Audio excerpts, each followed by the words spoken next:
Hi, my name's Rod from Newberry Park. I was referred to Dr. Cohen by a sports medicine doctor.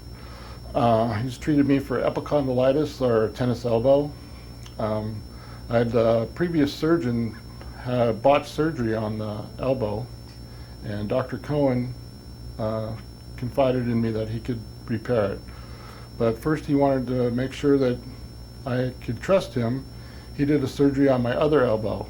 And after that surgery, he had me start physical therapy the very next day. The recovery was amazingly quick. So on the next elbow was a little bit more extensive on the surgery done. But after a week, he had me in physical therapy, and it's recovering nicely. It's been 1 month now. Everything's right on track. Dr. Cohen and Tom and all of his staff here have been very great. I'm very appreciative to them for all they've done for me, as well as the hand therapy girls across the hall here.